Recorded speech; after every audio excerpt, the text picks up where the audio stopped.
Welcome to the future. PBS Digital.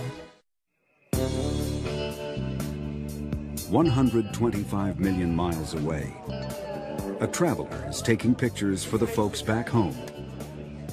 Look at that! They've waited years for this moment. Their baby, the rover Spirit, has just landed safely on Mars. And Opportunity, launched 3 weeks later, will be there soon. This is a big night for NASA. We're back. They've come to Mars to answer a question that's intrigued scientists for decades. Was this ever a place that could have supported life? Did it have the liquid water that life requires? This is a complicated planet. We haven't gotten it right too often. We're going to be in for more surprises. Tonight, Nova goes behind the scenes on an expedition to Mars, to places no one has ever seen before. Follow the explorers as they close in on the secrets of a planet that's killed more than half the missions ever sent there, and nearly killed this one before it began. 2 weeks after landing, Spirit reached out to investigate a Martian rock for the first time. Everything was working perfectly. And then suddenly, Spirit went silent. You're not seeing any signal at this time?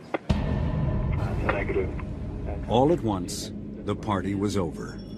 We now know that we have had a very serious anomaly on the vehicle. Right now, we just don't know. We do not know what caused it. Was it something that we did? By our inability to receive telemetry. There's some vulnerability in the design that we didn't know was there. For any Odyssey pass, received no data. Did we have some kind of hardware failure?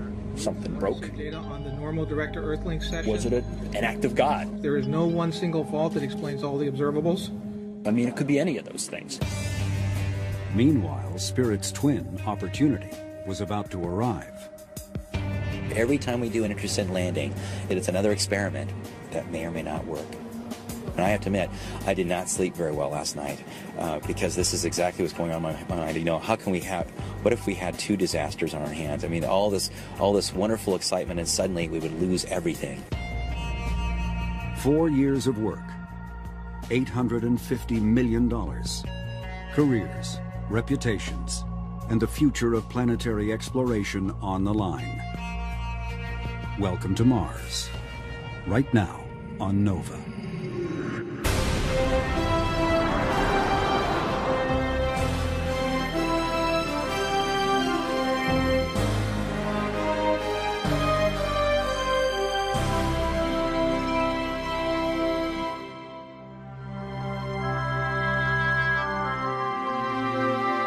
Major funding for Nova is provided by the Park Foundation, dedicated to education and quality television. Science. It's given us the framework to help make wireless communications clear. Sprint is proud to support Nova. We see one small step on Mars. Microsoft is proud to sponsor Nova for celebrating the potential in us all.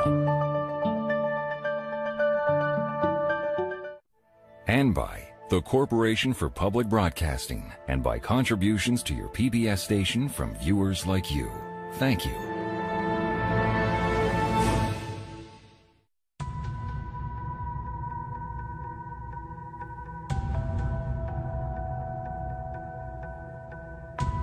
The rover Spirit is 125 million miles from home.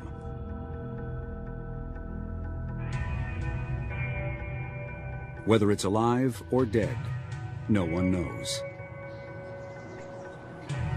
At NASA's Jet Propulsion Lab, mission controllers have lost contact with their $400 million robot. The station is confirming that they're not seeing a signal at this time, but they're still looking for it. Copy that. If you give us... Spirit was about to make its first measurement of a Martian rock, when suddenly the signal dropped out. As far as my displays are concerned, I can't see anything. They're not picking up any signal. A few hours later, they heard 2 beeps in response to the question, "Are you alive?" That was yesterday. Now, they can't even get a beep. We haven't gotten a beep yet. So far, they have no idea what's wrong. At this time, I have to report that we do not see any MAR data. Okay. All they know is that they have a sick rover, a long way from home. You know, when you get these pictures back, you really feel like you're there. It feels like a walk in a summer day in the desert. But suddenly, when that vehicle stops talking to you, the vast distance between Earth and Mars feels really, really apparent, and it just terrifies you that maybe that tenuous link that you thought was so strong suddenly is broken. Until now, the mission had been a triumph for NASA and the Jet Propulsion Lab, where the rovers were built. For more than 2 weeks, everything had worked perfectly. I don't want to speculate with the team. Spirit was an international celebrity, in the news almost every day. With the risky airbag landing safely behind them, the most anxious moment came when it was time for Spirit to drive off the lander. We've got the vehicle completely deployed, ready to go, and now we're going to be sending it off onto this big first step. To put it bluntly, to screw up that step would have been a tremendous disaster. They would have preferred to drive off straight ahead, but part of the airbag was in the way. Rather than risk getting tangled up, they used the test rover in the Mars sandbox to practice a tricky move. A turn in place on the lander so they could drive off in another direction. It's like your first child. The first time through, everyone was kids gloving it and nervous at every phase because, you know, the world was watching you. Spirit was tough. Spirit was a sleepless, tough time. Charlie Tango _ Romeo 21906.alpha.0. Finally, it was time for Spirit to take its first big step. Is the most significant 3-meter drive in recorded history. On my mark. 3, 2, 1, mark. We're essentially just pushing a button and sending it off on a 3-meter journey and then finding out later if it worked. Very, very stressful. 90 minutes later, Spirit sent back a picture of the empty nest. With 6 wheels on Martian dirt, the most dangerous phase of the mission was over.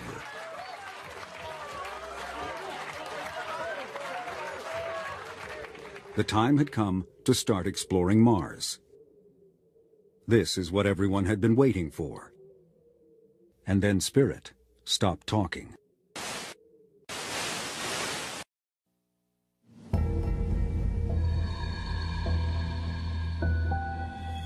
They did not see any sign of signal from the lander. Oh, we didn't see anything. Okay, copy that. The next day, when we didn't get any communications down, there were people sitting there saying, "Oh my goodness, this thing might not ever work." And then all of a sudden, when no one was expecting it, it started sending down data. Flight station reported that they're seeing signal at 143536 on all the downlink channels. That's great news. Let's see if we can look up to it. We got what appeared to be one of the messages that we really wanted to see.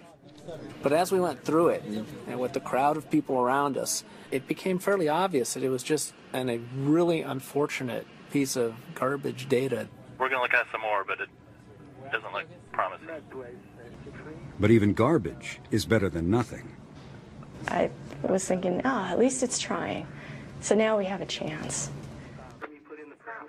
Tracy Nielsen is the fault protection engineer. She helped design systems that put the rover in a safe mode when things go wrong.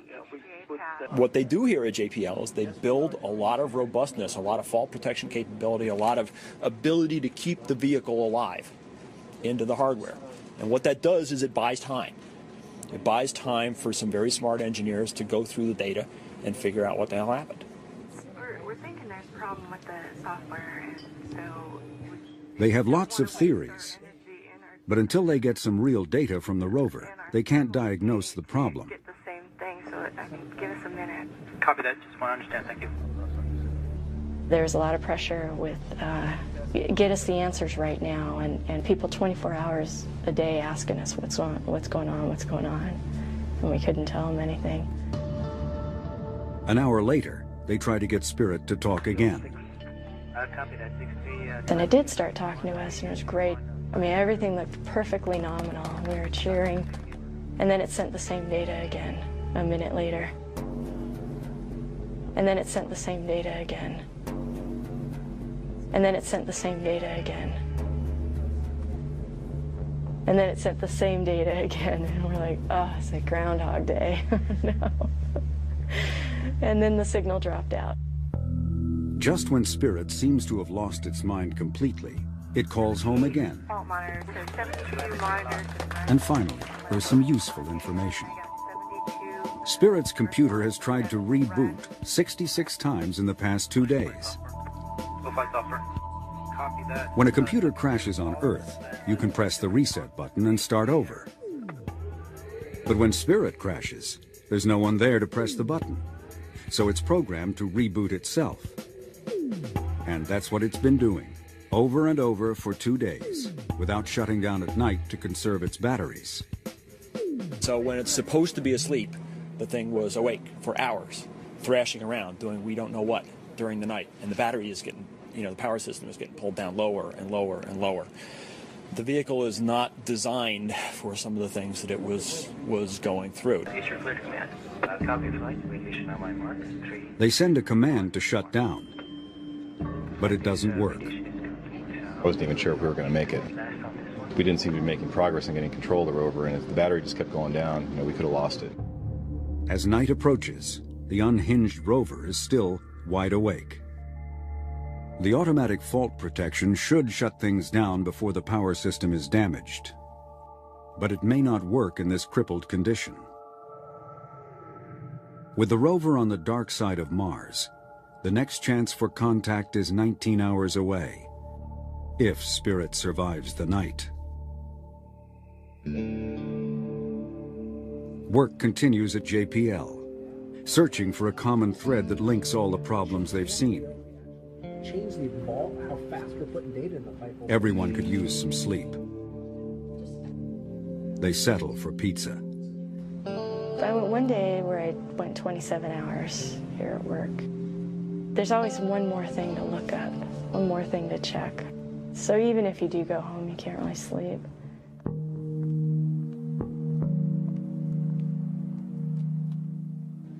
Tracy spends this night working with the test rover, trying to reproduce Spirit's puzzling behavior, while the rest of the team pursues other leads.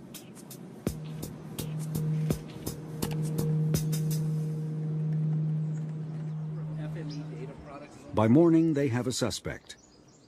The flash memory, Spirit's equivalent of a hard drive, where the computer stores data when the power is off.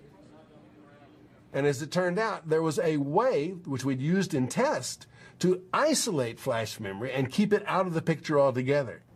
Flight mission, here go. Still not knowing if Spirit survived the night, they send the command to restart without the flash memory.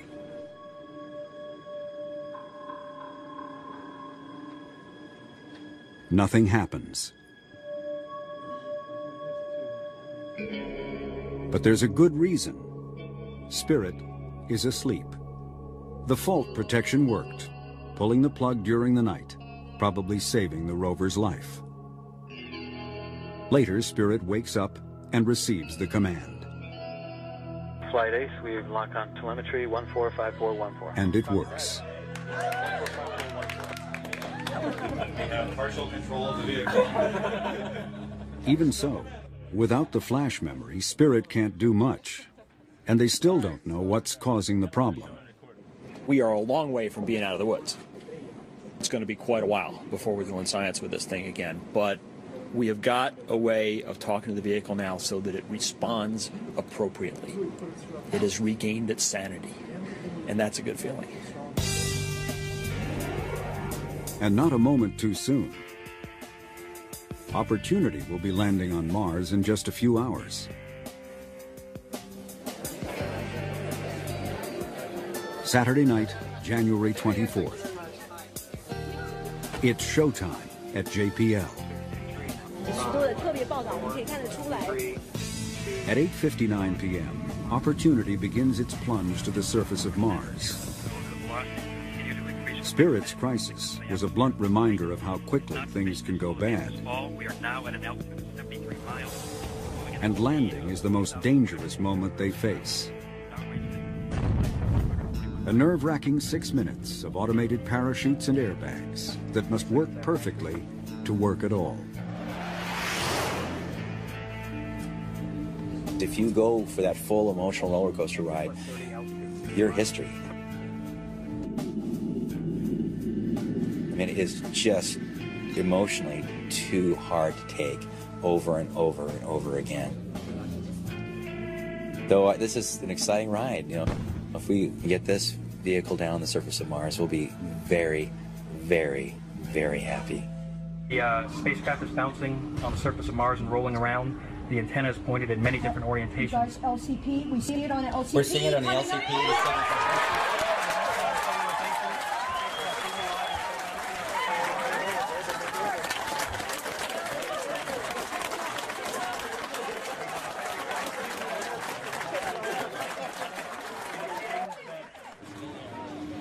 To EDL.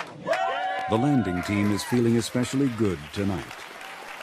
In the space of 3 weeks, they've beaten Mars twice. There's actually 3 things we need to do here. 1, drinks. 2, take a picture. And 3, go together to the press conference. For 3 years, delivering the rovers safely to Mars has been the focus of their lives. Now their role in the mission is over. Almost. The press room is already packed with reporters waiting to hear from NASA's top officials. But this is an irresistible force.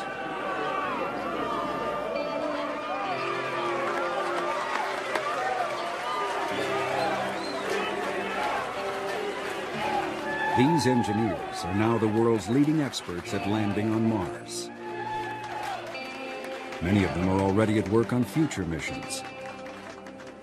But this one will be hard to top. All of us on the EDL team acknowledge that this is the greatest experience of our professional lives. So there's a lot of separation anxiety. That's what we're talking about. You know, how can anything match this? To the Mars Exploration Rover team, the best in the world.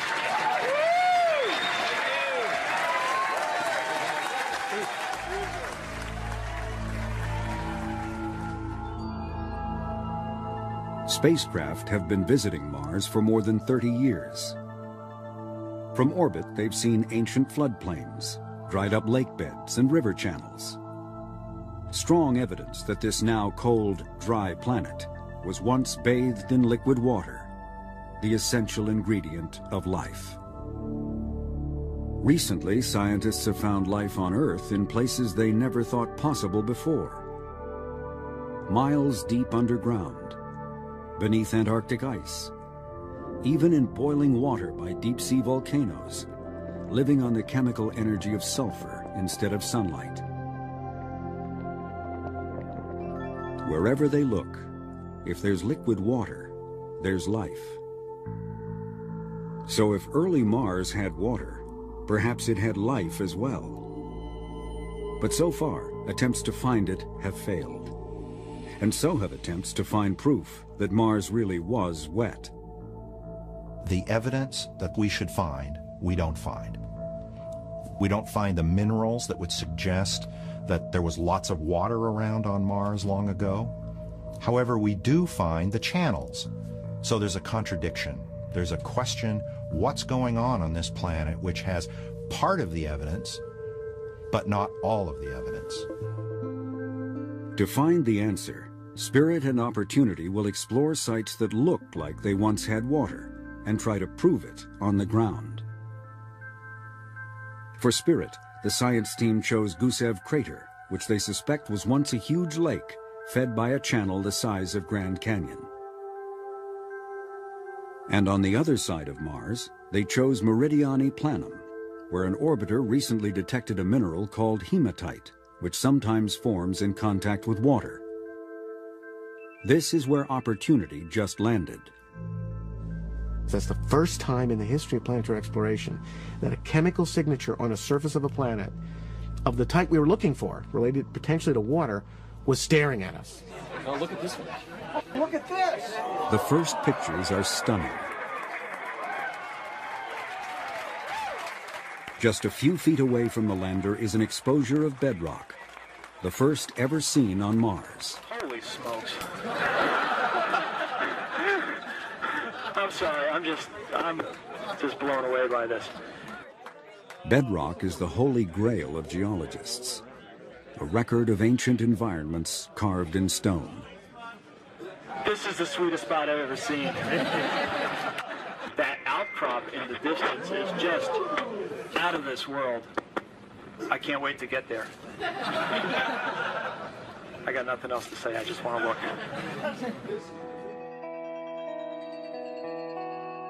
When the full image arrives, they realize that Opportunity hit a cosmic hole-in-one, landing in a shallow crater.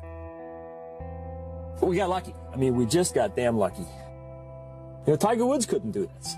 We just went right into it. And so we're lying in the bottom of this crater, and the beauty of that is that the crater walls expose materials that we wouldn't otherwise see. I mean, there's this wonderful rock outcrop here. And if we were out driving on the plains, this stuff could be a meter beneath our wheels, and we'd never know it was there. Instead, because we fell in this crater, there it is.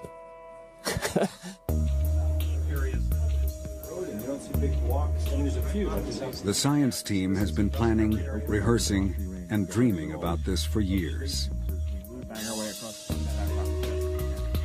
Led by principal investigator Steve Squires, this all-star collection of geologists and planetary scientists is about to start exploring Mars in a way that's never been done before. Right away, they're confronted with something new. The rock seems to have fine layers running through it. Layers suggest the possibility that it's sedimentary rock, formed by the accumulation of sand or mud, perhaps on the floor of an ancient sea. Or it may just be hardened layers of volcanic ash.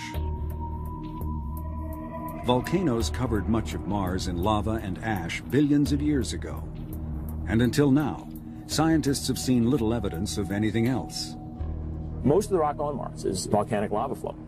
This is something else. This is an unusual Martian rock, at least compared to what we've seen everywhere else. The fact that these rocks are layered says that one possible origin for these is that they were laid down in liquid water. We do not know what's going on here, but the beauty of it is we have preserved in front of us a record that will answer that, and we have on our rover a toolkit of gizmos that will tell us that answer. A week later, Opportunity rolls off the lander. They look for the hematite, the water-related mineral that drew them here in the first place. The infrared spectrometer, called Mini-TESS, can identify minerals according to how they absorb and radiate heat. A false color image shows lots of hematite in the red and orange areas, and very little where it's blue and green. The areas with the least are where the airbags left their imprints. Then, with the microscopic imager on the robotic arm, they take a series of extreme close-ups of the soil and find another puzzle. Tiny spheres the size of BBs litter the ground. A short drive forward brings the rover close to the outcrop. Another image, with the color tweaked to distinguish different materials, reveals more spheres. And more close-ups show them eroding out of the rock. Embedded in this outcrop, like blueberries in a muffin, are these little spherical things. and they're really, really round, and we're trying to figure out what they are. Just a few days into the mission, Opportunity has turned up evidence of something, but exactly what remains to be seen. It's like a mystery novel, okay? You know, you read a mystery novel and you get fed these clues. And we're trying to piece these clues together. Right now we got a partial story, and it's, I don't know how it's going to come out. Spirit is ready to get back in the game. The engineers found that the problem was simply too many old files in the flash memory. I'm sure Opportunity is thankful to Spirit for finding this problem, because they would have been there in about a week, you know, and we would have 2 rovers with, you know, 15 stalls of debug. When they're sure that nothing else is wrong, they delete the old files, pronounce Spirit cured, and chalk it up to growing pains. The Spirit rover always seems to have been a bit of the trouble child. And it was just when all the attention was shifting away from Spirit to Opportunity, because Opportunity was going to land. It almost seemed like, you know, a sibling that was trying to get attention back to itself. You know? But along with the good news comes the realization that Spirit was not as fortunate as Opportunity in its landing site. If this was once the bottom of a lake, geologists would expect to find the kinds of rocks and minerals that form in a wet environment.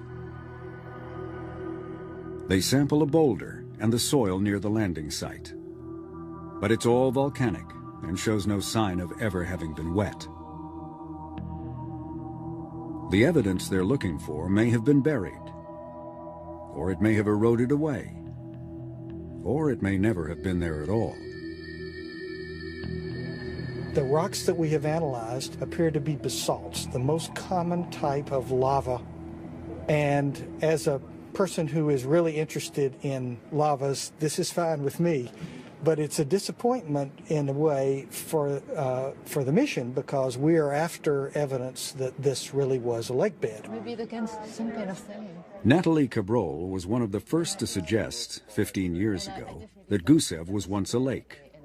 And she fought hard for its selection as one of the 2 landing sites. I think we're on the right track. It's just like the evidence is going to pop out like it did in Meridiani, because we happened to land in front of an outcrop. If the evidence of water has been buried, a good place to find it might be in the exposed walls of a small crater in the floor of Gusev. From Spirit's landing site, it's 300 meters to a crater they call Bonneville. Bonneville might give us an interesting insight on what's underneath our feet. It will take weeks to get there, but it's the best chance they have. We're kind of grasping at straws here, looking for the right stuff. It's a tougher site, it's a harder site to love, but it's what Mars has given us. So, back at Meridiani, Opportunity's team is ecstatic. They've spent the past week traversing the outcrop, creating a close-up photo mosaic. Now they're selecting targets for closer study. I think we're all in Mars Geology 101 here. It's an experience where we look at the evidence and say, well, what could this possibly be? This is an alien planet, and we don't know what we're going to see when we get down close and personal with this rock. With each picture that comes down, there's really an expectation that you just might break the whole thing open. If this outcrop was ever exposed to liquid water, there will be clues in the chemistry of the rock. And that's what Opportunity is looking for. The rovers have 2 spectrometers on the robotic arm. One can identify minerals containing iron.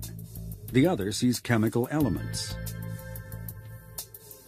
Both work by bombarding the target with radiation and reading the signal of what bounces back. Every element and every mineral has a unique signature. So far, the instruments have seen a lot of sulfur, a common chemical element in volcanic gas. If the gas mixes with water, it can make sulfuric acid, and that can react with certain rocks to produce mineral salts called sulfates. A lot of sulfates in this rock would be evidence of water. But the sulfur seen by the instruments may be just a thin coating on the surface. The only way to tell for sure what the rock is made of is to get a clean look inside. And the rovers have a special tool for that purpose, the rock abrasion tool, or RAT. But the man in charge of the RAT is worried. I thought that before landing we had roughly been able to approximate anything that Mars was going to throw at us. Of course, what I neglected to think about was a rock that would be spitting out blueberries. What we're afraid of happening is that we're going to dislodge one of the spherules, and that it's going to be like a pinball machine between the RAT and the surface of the rock. And this could be something that causes us some problems. Oh my God. Squires thinks they're onto something big. But what are we dealing with here? I mean, this rock. Steve Gorovan's team spent years developing the RAT. This does not look volcanic. This is not basalt. There's not too many other things left. Now the mission is riding on it. Well, we're going to get to the bottom of it, so... Yeah, exactly. Literally. And it's you who got to do it. Okay, I will. The science team selects a piece of the outcrop called El Capitan for Opportunity's first RAT. Squires shows the rover driver the area where they want to work. Then the driver builds a set of commands that will tell Opportunity exactly how to get there. Incredibly, considering that the rover is on Mars, he'll get it to within a few centimeters of the desired spot. Meanwhile, Gorovan has blueberries on his mind. He picks a spot to RAT that looks berry-free on a full-size image. But when the close-ups arrive, he gets an unpleasant surprise. More blueberries. Look at this. You cannot see this berry in the place that we looked at. You just can't see it. You got it properly registered with the PanCam? You know where you are? I did not see those spherules in the PanCam. Steve, sit down with some PanCam images and get this stuff registered. You got to figure out where you are, man. I promise that's what Phil and Keel are doing. That's what we've been doing since I got here. But we can't find this. We're not at the Well, edge. it's obviously there. We'll solve it. Solve it. Solve it by the science. Hey, we get paid. You know, we'll solve it. Every day on Mars brings new problems, and they have to be solved quickly. The rovers wake themselves up each morning when the sun hits their solar panels, at which point they're ready to receive instructions for the day. But they're on opposite sides of the planet, so as day begins for one, it ends for the other. That means round-the-clock operations for two science and engineering teams, trying to take advantage of every waking moment for each rover. And there's another problem. The Earth day is 24 hours long.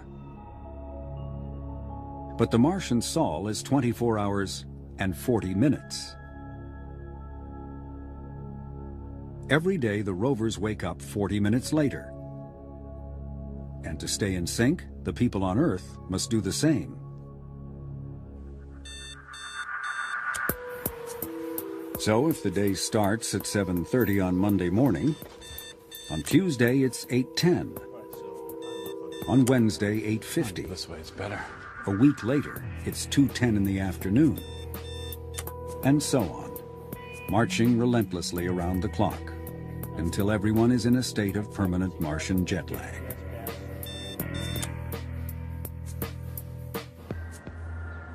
This is indoor work. Earth days and nights are blocked out. Diets tend to suffer. The primary food group is ice cream. It's trouble. There's no doubt about it. It's definitely trouble. There's an excess of cookie dough piece pops consumed in this organization. Mars time is especially tough on families. Cindy Oda is on the communications team. Her husband, Jeff Bizadecki, is a rover planner. Their work schedules change every day. But their two little girls, ages 3 and 5, live strictly on Earth time. It still gets very confusing. Like, we're always trying to look at our schedule, trying to figure out what time exactly that we work and do we overlap, and also to coordinate with our children's schedules. You know, there's pickup time, their drop-off time, music class, and their swimming classes, and the, you know, ballerina class. If we didn't have any Earth time at all, it would make things a lot easier. It's the salt. This is 5mm. It's even tougher for those who try to keep up with both rovers. They're both exciting. I like to go back and forth between the two. It takes real effort to force yourself to go home and sleep. It takes real effort to eat. But yet you don't want to miss anything. You don't want to say, oh my gosh, if I go home for a week, I'll come back and they will have figured it all out. Yeah, we gotta go to this place and beat them up. Each day is a race to absorb the new data coming down, and then while the rover sleeps, to prepare a plan for the next sol that's ready to uplink the moment the rover wakes up in the morning. No one knows how long the rovers will survive, so every minute counts. At Meridiani, the pressure is on to choose a spot to rat on El Capitan. That spot for ratting has to be chosen now. And I mean literally in the next, well, it should be chosen in the next, hour. What is this rock? That's McKittrick. Okay. Finally, his team picks a spot that looks safe. You guys got to stay with me and do the uplink priority. Then they build a step-by-step sequence for the rat grind. The plan gets worked over again by the full team, balancing science priorities with what the rover can handle. Every sol, every move they make on Mars goes through this same process. With that as a starting point, let's go. The engineers take the science plan and turn it into a string of commands the rover can understand. And by the time Opportunity wakes up in the morning, the command sequence is ready. Twisted knot in the stomach mode, first time using all. In mission control, they'll have one last chance to check the rat's position before giving the final go-ahead to start grinding. And now the fun begins. If the rat is not correctly placed, it could malfunction. It's precision work. And on Earth, all they can see is a still picture and numbers on a screen. This, I can't stand this. It's like, I wish it was over. That's good. Contact switch is tripped. As far as they know, the rat is ready to go. Are you ready to give a formal go for the rat sequence, Master? Yes, I think we are. More definitive. We'll go to rat. Go to rat. I like that. Okay. You are clear to command. On my mark, 3, 2, 1, mark. The rat has been engaged. This is a childhood dream to be involved in a mission like this. I mean, literally a childhood dream. I feel highly responsible for this important little episode here. I don't care if we find chili under there. I don't care. I just want to make that thing work. That evening, it's time for Opportunity to send back pictures of what it accomplished. And it does. Oh, right. Where are they? Damn. Bring them up. Eric. It's a low-res close-up of the ratted hole coming in from Mars. That is all the way through there. Look at that texture. Oh, baby. Yeah. Oh, yeah. I'll take it. Yes. You see that hole? I heard the fall. Oh, man. Oh, this is huge. This is huge. It's beautiful, man. You did it. Okay, well, next stop, Guadalupe. It's the most important hole we've ever dug. Now the spectrometers have a clean view inside the rock. What they see could clinch the water story, but it will take a few more sols to find out.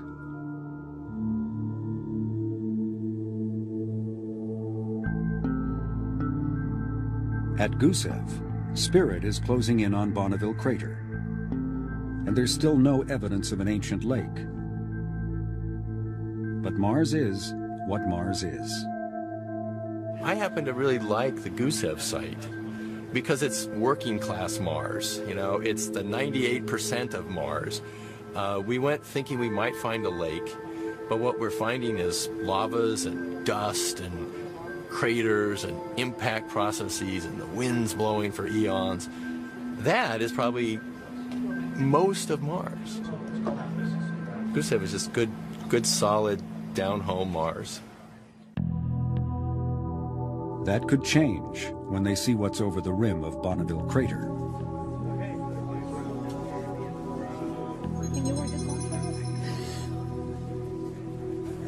Exposed bedrock is what they're hoping for. But when the pictures start to arrive, it's not there. Looking at that view right there, it looks like an awful lot of the same stuff we've been looking at. Have you seen anything that would pass for outcrop yet? That's it's an organized pile of rubble, as far as I can tell. The hope was we'd see layers, and at least in that view right now, we don't see a lot of layers. But hope, still have our fingers crossed that they're in there somewhere. But at full resolution, the most interesting thing at Bonneville is the remains of Spirit's heat shield on the far side of the crater. They'll spend a few sols exploring the rim, but there's no reason to risk driving into a hole they might not be able to get out of. A more tempting destination is 2.5 kilometers to the east, the Columbia Hills, which from a distance show hints of layered rocks that could be interesting. But it will take another 3 months to get there. Another long wait for the scientists. Disappointed, maybe, but not to the point that, we're forgetting that the good stuff is all around us and more and better is to come.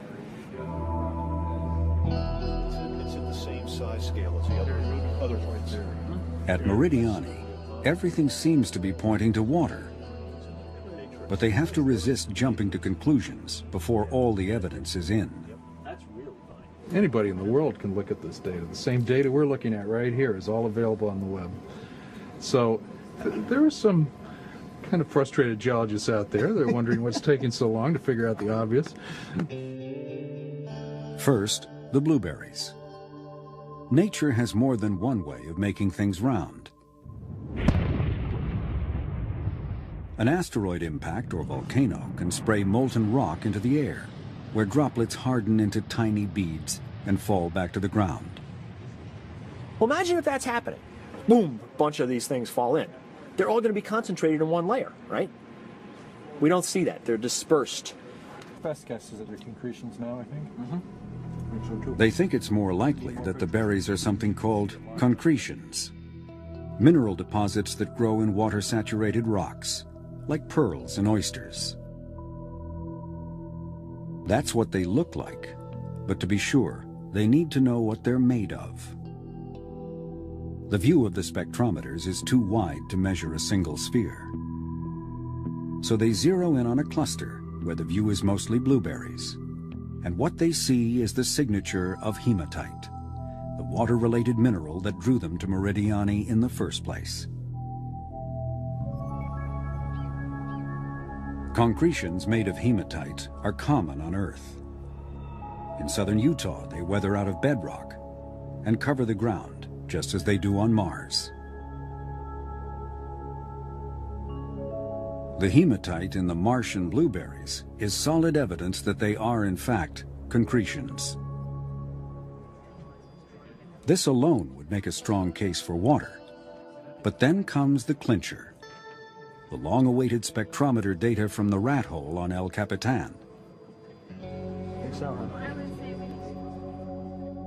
The instruments say that the rock is as much as 40% sulfate salts. That's beautiful, man.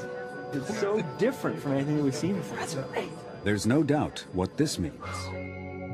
The only plausible explanation for that much salt in one place is that it dissolved in water first, and then the water evaporated. If you tasted this thing, you'd taste the salt. It's a very, very salt-rich rock. It looks like what geologists call an evaporite deposit. Evaporites form when you have liquid water with lots of stuff dissolved in it, and the water evaporates away and it leaves stuff behind. So salt flats. Go to Great Salt Lake. Go to any place where you've evaporated away seawater, and you will find these salt beds. There's an awful lot of sulfate salt in this rock, and that's very, very hard to explain away other than water having been massively involved in creating this stuff. One last piece of evidence would be familiar to anyone who's ever walked on the beach at low tide. Ripples created by the flow of water over loose sand. Over long periods of time, rippled sediments can build up and harden into stone. The water is gone, but the ripples are still there in the layered rock at Meridiani. Where the water came from is still unknown. But one possibility is that it came from below, as groundwater laced with sulfuric acid, percolating up through the volcanic bedrock, leaching out elements like iron, creating a broth of dissolved salts. At times, the water would flood the surface, forming shallow lakes or seas that would last for a while and then evaporate, leaving a crust of the dissolved sulfate salts behind. This may have happened repeatedly, building up a thick deposit of salty rocks over time. The hematite blueberries would have grown within these rocks while they were saturated with water. Now the water is gone, and the rock is eroding away, leaving the harder berries behind. So we think we're parked on what was once the shore of a salty sea on Mars. That's pretty cool. 2 months into the mission, NASA is ready to tell the world what's been found. The first proof of liquid water on another planet. Opportunity's latest science returns from Mars have profound implications for future exploration. And that's going to be the topic. For centuries, people have wondered whether there was ever life on Mars. A shallow, salty sea. Now we've found one place, at least, where life had a chance. We know that there was standing water there sometimes, but not all the time, for at the very least thousands of years. We also know that the planetary surface was dominated by the chemistry of sulfur. Does life live in that kind of environment on Earth? Absolutely. There are microbes on Earth that thrive in sulfuric acid, and many species that use sulfur compounds as their source of energy. If life were present on Mars 3.5 billion years ago, very likely some of that life could have figured out a way to tolerate the environment at Meridiani. Whether or not there was life present to take advantage of those conditions is still an unsolved question. If life was there, the evidence is likely to be preserved in the kinds of minerals that formed at Meridiani. But to find it may take instruments more sophisticated than any that can currently be sent to Mars. So in 2013, NASA hopes to bring a few well-chosen rocks back to Earth. Between now and then, a series of new missions will make sure they choose the best possible rocks when the time comes. Our strategy is to understand the big Mars, so when we look for life, we're not misled. Let's take this finding, Meridiani, and let's extrapolate it across the planet. Where else on Mars does it look like that? Is this the Holy Grail place to go look for life? Maybe there's better places. So we've got, for the first time, clear-cut direction. They were expected to last just 90 Martian sols. But months later, the rovers are still at work. Opportunity climbs out of Eagle Crater and takes in the view. Billions of blueberries, formed in rocks that have long since eroded away. And on the horizon, the rim of a much larger crater called Endurance, where the water story of Meridiani takes on a new dimension. Exposed in the walls of this stadium-sized crater are massive outcrops of layered rocks. Salt-rich rocks like those in Eagle Crater, but a much deeper slice of Martian history. There's meters of sulfates here. Okay, so a lot of water has to have gone away to leave that much salt behind. It's much more than we thought we were dealing with before. Opportunity spent 6 months inside Endurance Crater, working out the details of the water story at Meridiani, which may span hundreds of thousands, if not millions of years.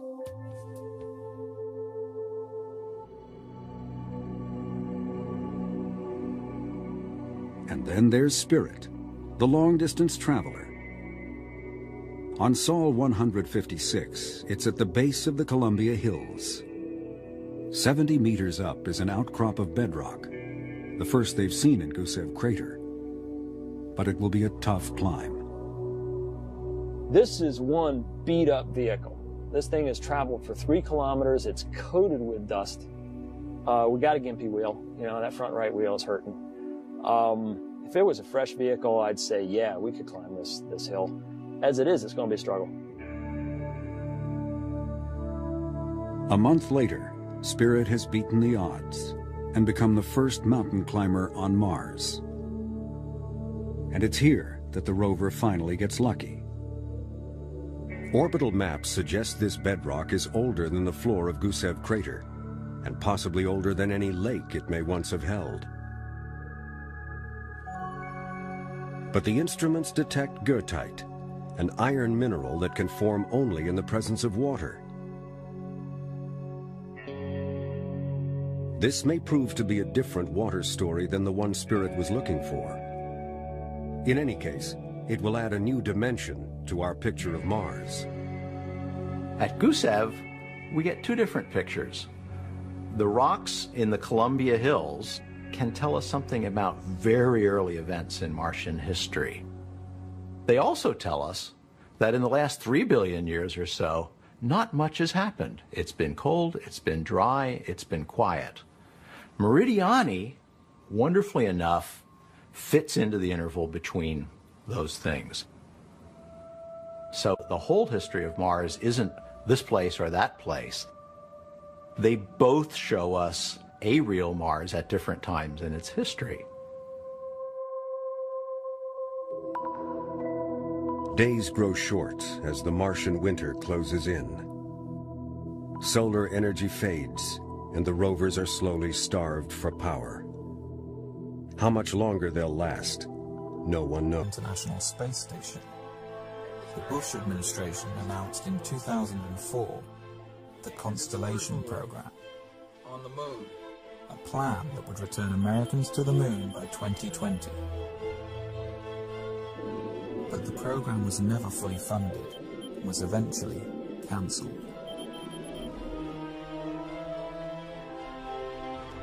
In 2010, the Obama administration announced its vision for NASA and human Mars exploration. By the mid-2030s, I believe we can send humans to orbit Mars and return them safely to Earth.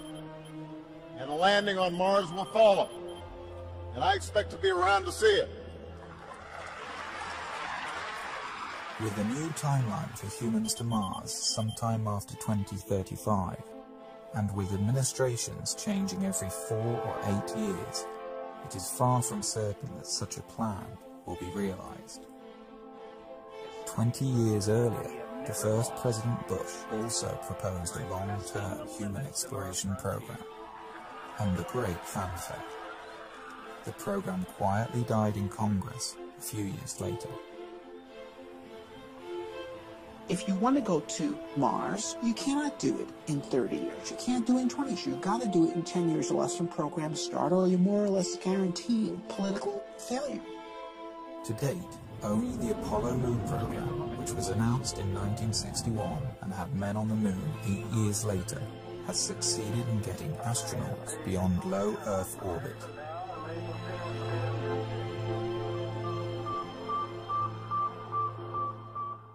I was 5 when Sputnik flew.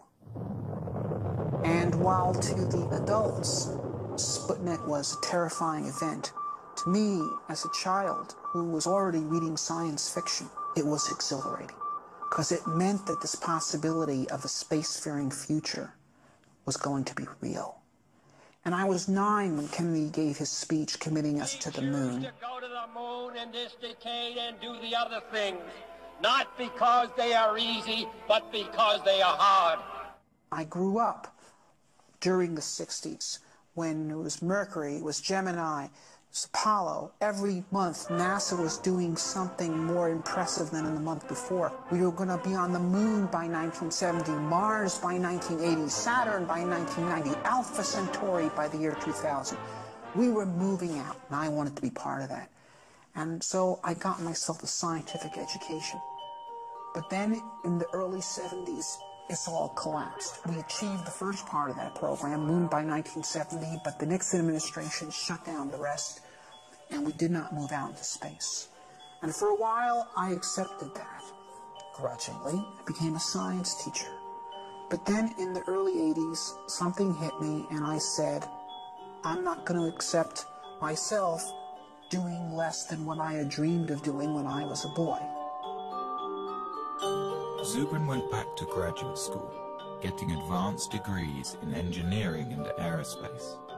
He then went on to work at Martin Marietta, which later became Lockheed Martin, designing interplanetary missions. It was here that Zubrin's obsession with the Red Planet began to take hold.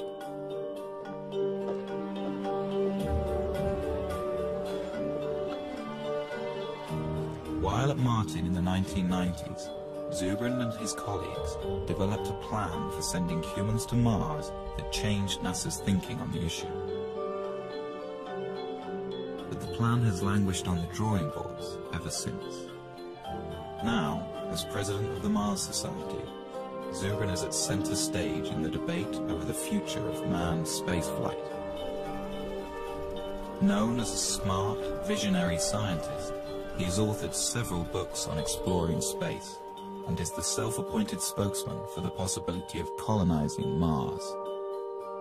Mars is where the future is. Mars is the closest planet to the Earth that has on it all the resources needed to support life and therefore technological civilization.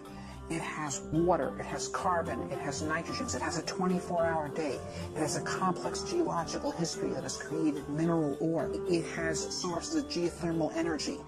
Mars is a place we can settle.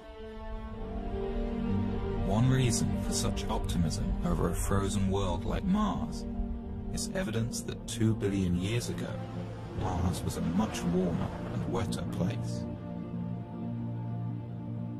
We think that at one time in the ancient past, Mars was very similar to the condition of early Earth.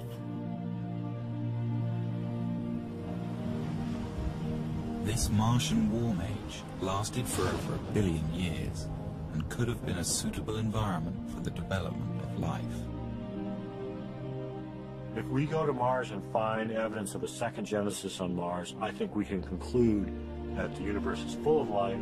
We can probably conclude that on some planets that life evolves to more complex forms, and I think we'd be reasonable to conclude that intelligence could also emerge on some planets as well. It really does answer the question, are we alone? And that, to me, is a question that transcends science. It's a philosophical, societal, as well as scientific question. To me, that's the big prize. That's why Mars is interesting. That's why human exploration makes sense.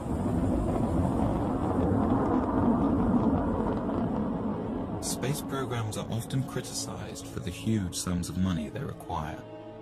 Although the American space program is less than 1% of the federal budget, a human mission to Mars may have to wait for better times. There are those who say that we have many problems to deal with here on Earth, and we need to postpone ventures such as the human exploration on Mars until these problems are solved. Well, there were many problems in Spain in 1492. And there still are. There are problems that need to be dealt with here on Earth, and should be dealt with. But we also have to think of the future. We also have to think about opening up new volumes in human history.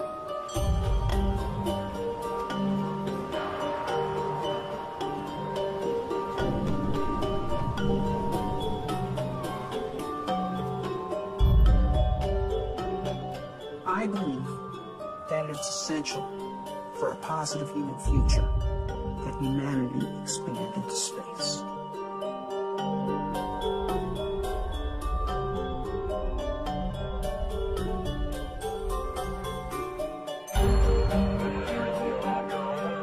The greatest value that we got out of Apollo was the creation of intellectual capital through the inspiring of millions to go into science and engineering to be part of the great adventure of human expansion into space. There's a phrase that happened with the Apollo program, which was, if we can go to the moon, we can.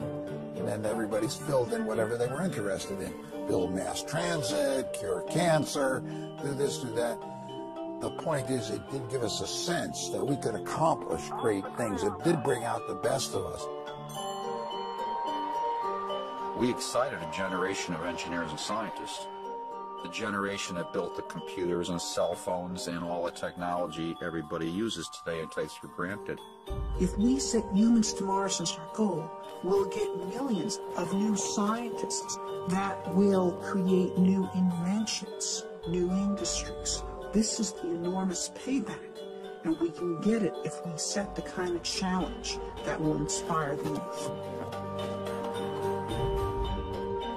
To Zubrin, civilizations, like people, thrive on challenge and decay without it.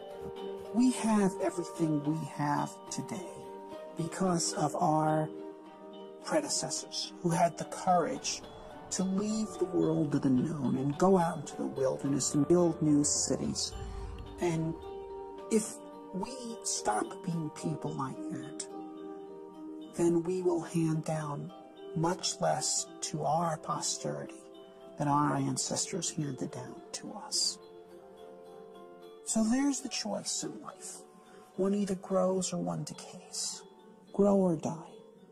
I think we should grow. History proves that we have never lost by pressing the limits of our frontier. In the summer of 1989, the first President Bush announced the Space Exploration Initiative, directing NASA to draw up long-term plans to get humans back to the moon and begin developing a program of manned Mars exploration. At Martin Marietta, Zubrin and his colleagues looked forward to moving NASA's space program outwards after 2 decades in low Earth orbit. Of course, we were very excited when Bush made his call saying that he was making a national commitment to implement such a program. NASA assembled a large team to take on the space initiative.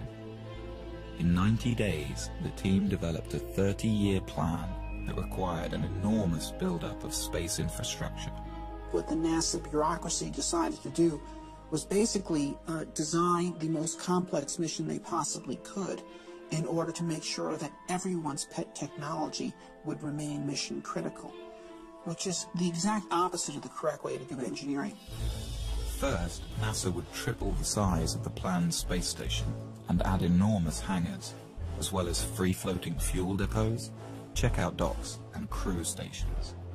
Then, on the moon, they would construct more shipbuilding facilities, bases, and depots. Next, the moon crew would construct the Mars ship, a huge craft dubbed by its detractors as Battlestar Galactica. This ship would carry everything to Mars over an 18-month flight.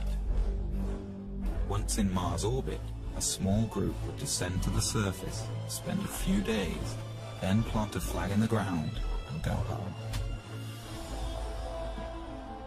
The plan became known as the 90-day report.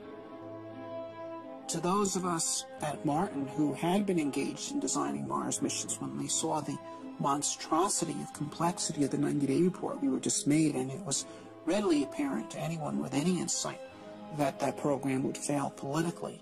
The plan was submitted to Congress. The estimated cost, $450 billion. The legislators went into sticker shock. This would have been the single most expensive program for the United States since World War II. By the end of 1990, Congress had refused all requests for SEI funding. When the realization came that SEI was doomed, Zubrin wrote a memo to his colleagues at Martin Marietta, outlining his problems with the NASA plan and arguing for a more direct approach. Zubrin favored launching a Mars mission directly from the surface of Earth, using only existing rocket technology. This negated the need for a lunar base and avoided the complexity and cost of building ships in space. He also objected to NASA's plan for a short surface stay on Mars, a mission that would amount to little more than a flag and footprints exercise. To Zubrin, we were going to Mars to explore and develop a new world. To maximize surface time, Zubrin proposed using a faster flight path, known as a conjunction-class mission. This would mean a crew could arrive on Mars after only a 6-month journey.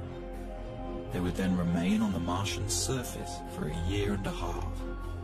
This would give the team time to explore a wide area and conduct detailed research about the planet. Then, as the Earth return window opens, the crew would launch from Mars for the 6-month trip home. Zubrin was convinced that a simplified, more robust and cost-effective mission could be designed using these principles. Along with several like-minded colleagues, Zubrin decided to ask management at Martin to allow them to design alternative Mars missions. The management approved that, and we formed a team. It was known as the Scenario Development Team, of just 12 people from the whole very large Martin company. One team member, whose thinking was closely aligned with Zubrin's, was David Baker. I went off to my office and said, all right, how would I do a Mars mission if I had to pay for it and I had to go on the ride? And I said, well, it's going to be simple. There's going to be no on-orbit assembly. I really tried to take everything out of the mission that didn't absolutely need to be there. While the rest of the team focused on longer-term, more traditional mission plans that required on-orbit assembly, Zubrin and Baker decided to collaborate on a mission that could be done near-term. We decided to do Mars the way Lewis and Clark did America. Okay. Use local resources, travel light, live off the land. Zubrin and Baker were convinced that a Mars mission could be launched directly from the ground. The other team members felt this was impossible, but the weight of the rocket fuel required for a round trip to Mars was so enormous it would render the launch ship impossibly heavy. To solve this problem, Zubrin was exploring a radical idea that had been kicked around the aerospace industry since the 1970s. The idea was to produce a methane-oxygen rocket fuel directly from the Martian atmosphere.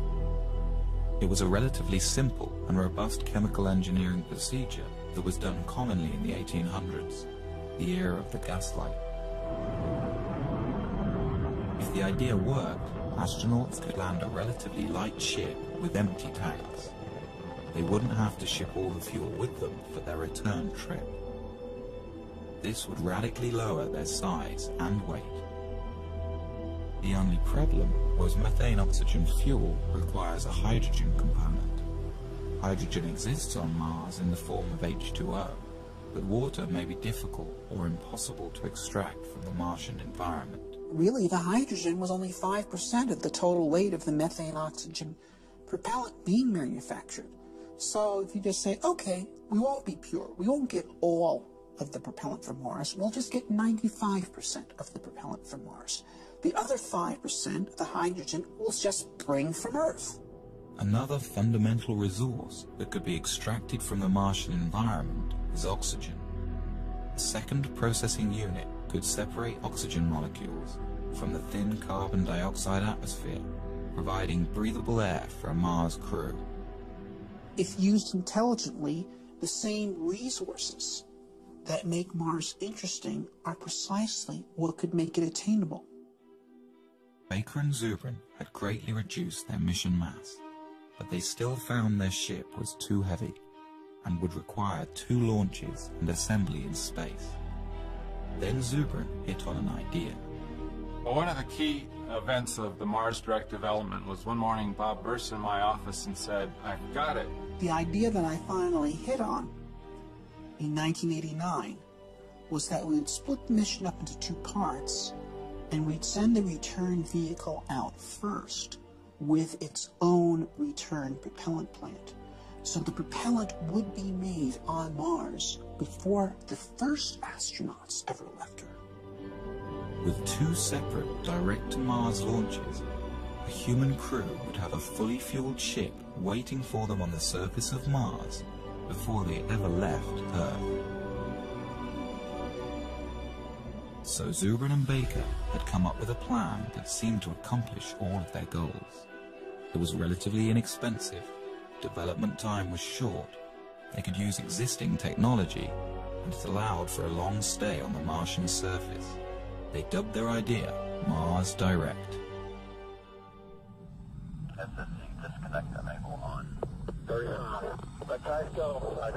Aboard an Ares rocket is the Earth Return Vehicle, or ERV.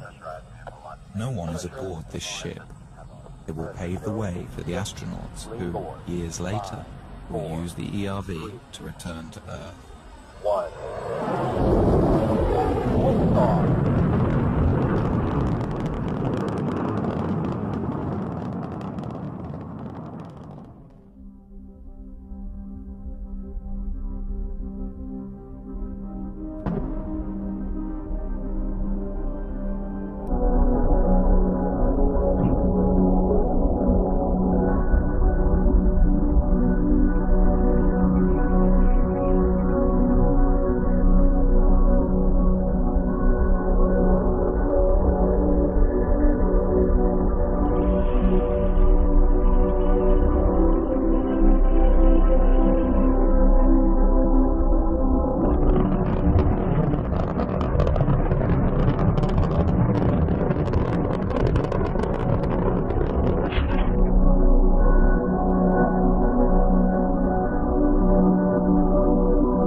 On its second day, the ERV deploys a small nuclear power reactor.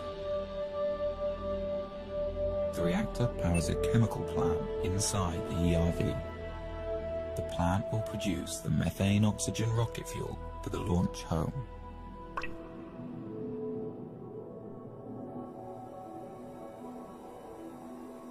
Nearby, a second robotic rover is guided to a pre-picked landing site for the human crew. It places a radar transponder to help guide the astronauts in. The long journey to land a human being on Mars begins. 3, 2, 1, engine start.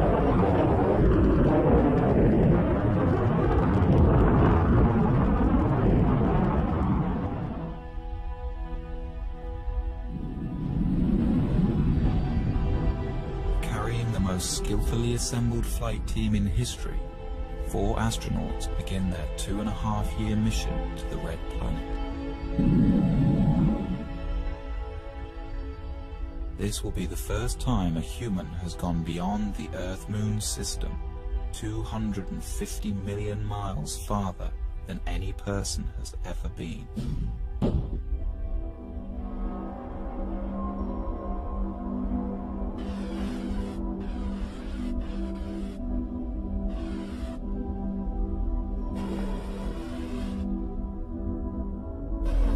counter the health problems of zero gravity and to fully acclimate the astronauts to Mars, the ship will deploy a weighted tether attached to the last stage of the spent rocket booster. By thrusting the ship into a rotational spin, the counterweight of the rocket will create centrifugal force and thus artificial gravity. The crew will be able to live with their feet planted firmly on the floor during their 6-month transit. But the HAB is not entirely alone on its journey. Just ahead of it is a second ERV, identical to the first. Launched just a few weeks prior to the HAB, it will prepare the way for a second human crew that will follow 2 years later. It can also function as a backup for the first mission if anything should go wrong.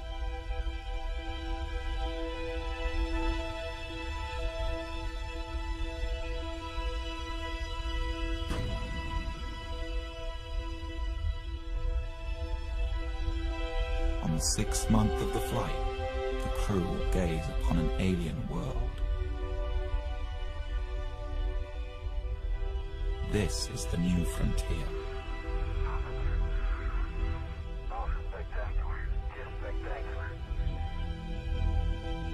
After days in orbit and satisfied with the landing conditions, the crew will receive final word from Mission Control on Earth. All systems are go for entry descent landing. 3, 2, 1.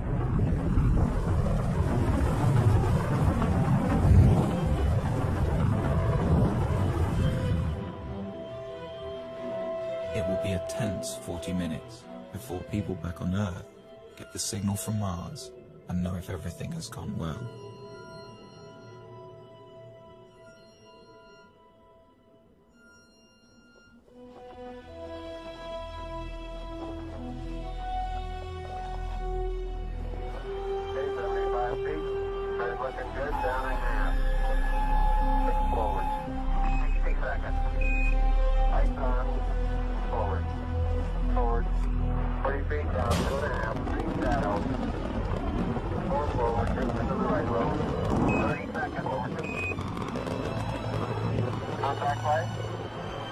Okay, engine stop.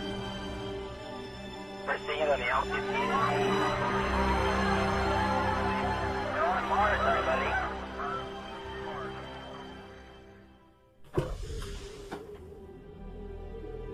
For more than 500 days, the astronauts will live on Mars and embark on one of the greatest journeys of discovery in the history of science. Will they find life? Or the fossilized remains of past life?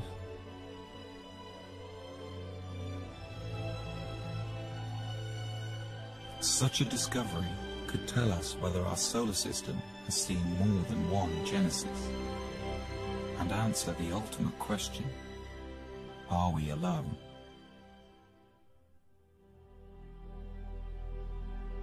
In any case, these explorers will be learning how feasible the colonization of Mars really is, and whether or not mankind has a future among the stars.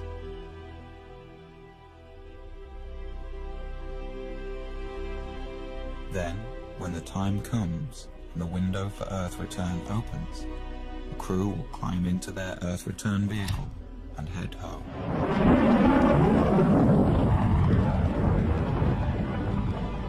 They will arrive home heroes, the first to stretch the limit of man's expanse from one planet to another, their names added to the list of great explorers of new worlds.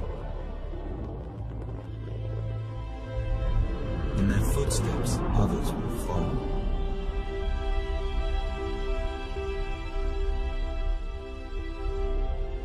What began as a trickle is free to rise into a deluge of humankind, sweeping over a once barren land and transforming it into a viable new world.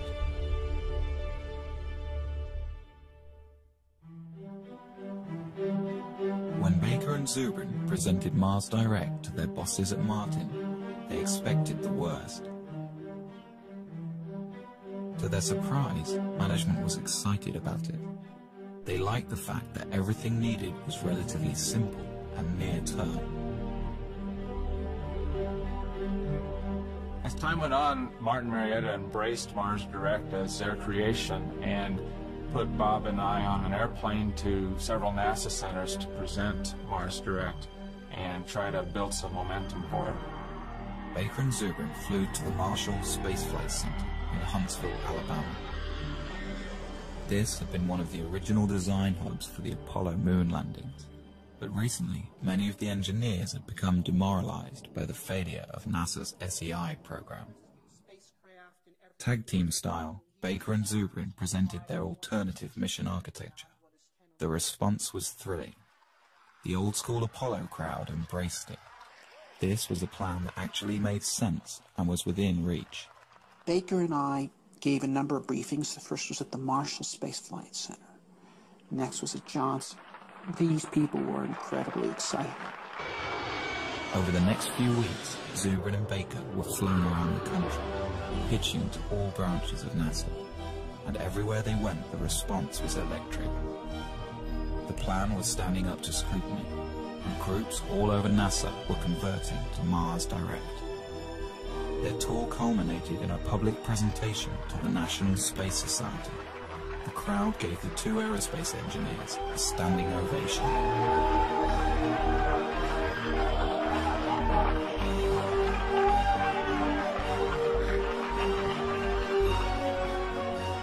A week later, the story was in newspapers around the country.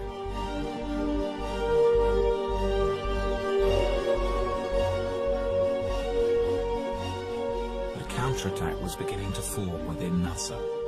The space station teams and many in the advanced propulsion groups were against the idea. Since Mars Direct didn't need their programs, they felt under threat.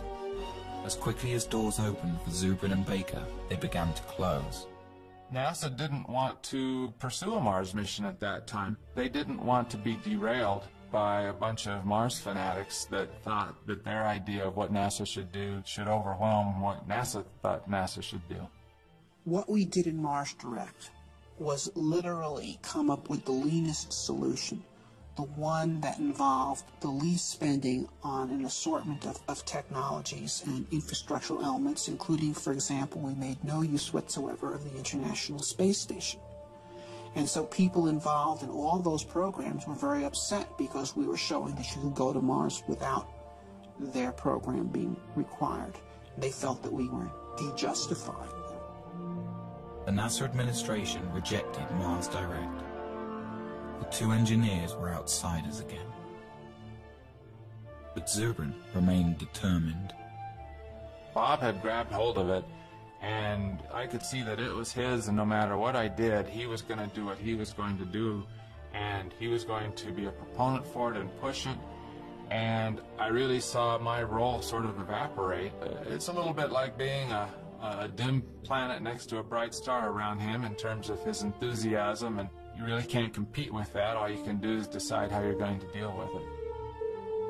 By February 1991, Baker quit Martin to start his own firm. Zubrin battled on. For the next year and a half, Zubrin tried to get NASA to pay attention, giving speeches, writing papers, but Mars Direct's time seemed to have passed.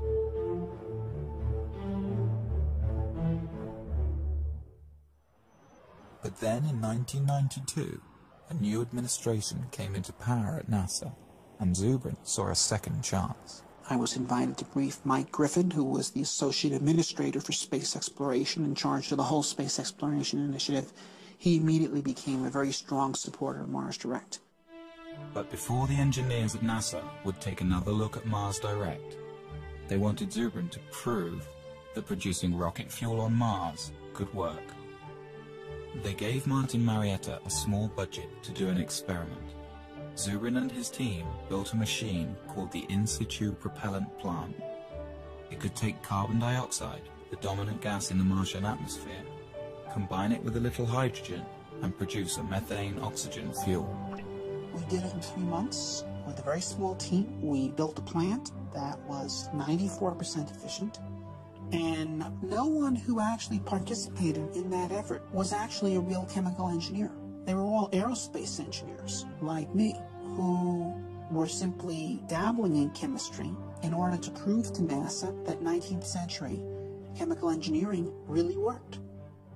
With the experiment a success, the administration had Zubrin give detailed briefings of the mission plan to the engineers at the Johnson Space Center. They liked it, but had some problems. Dave Weaver was the lead mission architect. There were a number of things that we were concerned about with Bob Zubrin's mission. First of all, we thought his estimates of mass were probably too optimistic. Didn't have sufficient margins for a variety of things, not the least of which would be things like provisions for the crew, the amount of water that would be required. We thought his ascent vehicle was very large, which meant his power requirements, his propellant requirements were much larger than needed to be. His trip times out were too long, and that for very little effort you could get them shorter. The other problem was the size of his crew. He had a 4-person crew. I think virtually every study that's been done says that a 4-person crew for a 3-year type of mission is probably not realistic. Weaver took Zubrin into his office, and the two men worked out compromise mission architecture. First, Weaver wanted 3 launches for every mission instead of 2. The first year, 3 ships would launch: a MAV, Mars Ascent Vehicle, an unoccupied HAB, and an ERV, Earth Return Vehicle. The HAB and MAV would land on the surface and begin producing fuel for the return flight and air for the crew. These craft would spend 2 solitary years on Mars, allowing NASA to test all of the systems before sending a human crew. Then, in the 3rd year, 3 more ships would launch, this time with the HAB occupied by astronauts. The other 2 ships are for a future mission, unless needed as a backup for this crew. Once on Mars, the team could also utilize the first HAB. Then, after a 1.5-year stay, the crew would climb aboard this small capsule and rendezvous with the return ship. This ship would carry them back home in a roomier environment than Zubrin's ERV. Zubrin called the plan Mars Semi-Direct. NASA called it the Design Reference Mission. They had a larger crew than we had. They had bigger ships. They had more equipment. They had heavier equipment. So they had to do the mission in 3 launches instead of 2, but it was done with the same principles of Mars Direct. The plan was subjected to the same cost analysis that tagged the 90-day report with a $450 billion price tag. The Design Reference Mission came back at a fraction of the cost, $55 billion. Spread out over 10 years, it could be done within NASA's existing budget. The plan made the cover of Newsweek. Here was a mission architecture that was affordable and could be done today with existing technology. But NASA's astronauts have not left low Earth orbit since.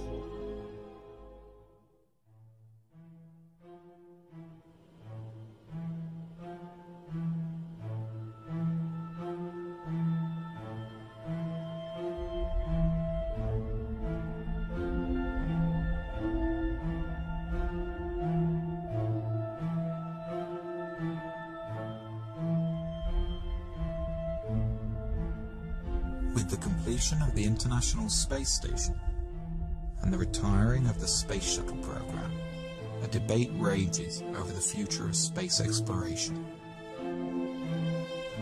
Should NASA continue to focus on low Earth orbit, developing technologies for the future?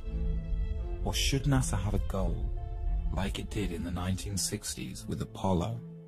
The way we got to the moon was by a presidential imperative that demanded that NASA get to the moon within a decade. So NASA was forced to sit down, design a plan for how to do that, and then fly the mission. Since that time, without the presence of a driving imperative, we engage in basically a random set of constituency-driven programs which are justified ad hoc afterwards by the argument that they could prove useful at some time in the future when you actually have a plan to go somewhere. I think NASA has focused on a steady process where the government can't just pull the plug on their funding. I think the Apollo cancellation was very traumatic for NASA, and it really transformed NASA from what it was in the 60s to more of what it is now. If you have a singular program like going to Mars, then it is very vulnerable to having its funding pulled. NASA must be destination-driven. It is the only thing that allows the agency to be productive. NASA was 100 times more productive when it was destination-driven than in the period that it has not been. And we have stagnated in NASA since 1973. 30 years, more than a generation, has been wasted.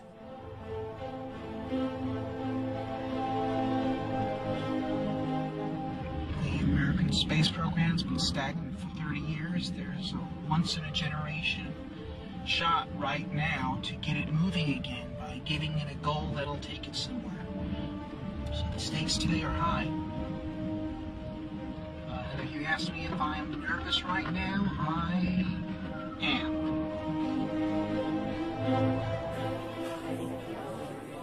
Dr. Zubrin. Why is NASA stuck in low Earth orbit? The problem with NASA's lack of current achievement is not money. The problem is lack of focus, it's lack of a goal. It shouldn't be humans to Mars in 50 years. It should be humans to Mars in 10.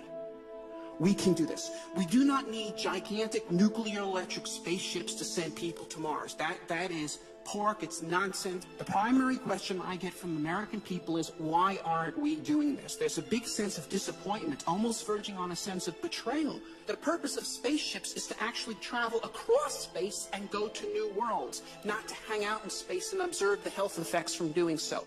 Dr. Zubrin, in your testimony, you were very passionate, but you also were mad. You're mad we haven't done this, or that this vision has been stolen from a generation? I guess you could say that. It's like Columbus coming back from the New World and Ferdinand and Isabella saying, so what, forget it, burn the ships. Okay, you know, that's what has happened in this country.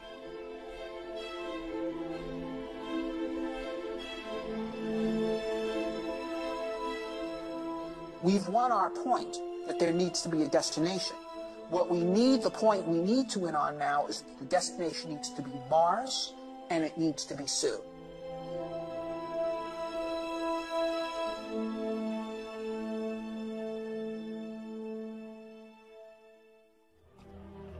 The movement to send humans to Mars in the near term began at the University of Colorado in 1978. A graduate student in astrogeophysics named Chris McKay gave a small seminar on the possibility of introducing life to Mars. I got interested in Mars in graduate school. I entered graduate school the same year that Viking landed on Mars and sent back these images, and it sent back data that showed all the elements needed for life are here on this planet, and yet there's no life here. I don't know, that's odd. It's sort of the lights are on and nobody's home. And I thought, well, that's curious. So some of my other grad students and I, we sort of got together to talk about, well, if there's no life on Mars now, could we put life there? And that evolved also into the question, well, maybe there was life in the past, and we could find fossils, evidence of it. Well, how would you do that? Well, you do that by sending people there. Together with fellow graduate students, the group decided to put together a small conference to discuss the matter of human Mars exploration. We basically just started a forum. We invited everybody from all the NASA centers and from all the universities who were involved in it, and they all came. And it really was, in retrospect, I realized a very important step toward building a consensus for human exploration of Mars. In 1996, I published my first book, The Case for Mars, and the response was phenomenal. I got 4,000 letters from all over the world. I had Parisian bankers and 12-year-old kids in Poland and firemen from Saskatoon and astronauts, and they're all writing me and saying, how do we make this happen? Bob Zubrin came to the third Mars conference and got very much involved, and he was willing and interested in forming a society, forming a group, and organizing. He said, look, if we can pull these people together, if we can get them to work together, we could have a force that could actually make humans to Mars happen. The group formed the Mars Society. Robert Zubrin became the president. They held their first convention in 1998. The convention was just magic. We had no idea how many people were coming. They were there not just from the United States and Canada and Europe. They were there from Israel. They were there from Mozambique. They were there from New Zealand. It was astonishing. Since its inception, the Mars Society has attracted members worldwide. Derek Shannon is the head of the Southern California chapter. He's met with political leaders from all over the country. If you make them look at the whole Mars vision in historical terms, it becomes a much easier sell. How will the Martians remember our century? They're probably not going to remember our deficit, our wars, our healthcare. Those will be footnotes. What they'll remember is that out of all of human history, there came a generation that decided to take this amazing step out into space. And if you tell politicians that they're the ones whose names actually get to be remembered, that's when, hopefully, the space program starts going somewhere. In order to further the knowledge necessary for a manned mission to the Red Planet, the Mars Society has been building research stations around the globe, all of them based on the design of Zubrin's HAB module. Most recently, the Society set up a desert research station in Utah. Here, international researchers and aerospace students come to do experiments under the harsh desert conditions and learn what's necessary to keep a Mars crew alive and productive. Basically, what we're doing here is undergoing analog studies. Crews of up to 6 people at a time come together to live in a full simulation environment for up to 14 days. So what that means is every time we go outside the HAB, people have to don spacesuits, have to depressurize. When you go outside, they're called extravehicular activities. They can only be of a certain duration due to the air supply. We have to recycle all our water and basically have our own food as well.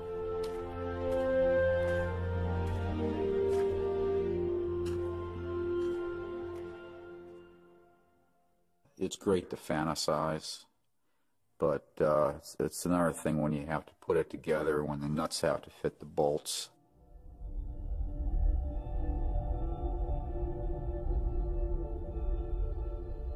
Like the Apollo missions to the Moon, sending human beings to Mars will mean putting people in harm's way. There are many dangers in outer space, and many things could go wrong.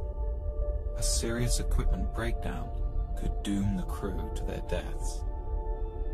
Some argue that the risk of failure is simply too high. You know, back in the days when medieval man was looking out from Europe and thinking about exploring the world was unknown, and map makers populated their maps with dragons. We've got the same thing today. There are people who are afraid to go out into space, and they've populated their maps of the solar system with dragons. You know, we've got cosmic radiation, we've got zero gravity, we've got back contamination. But these are dragons that we can take on.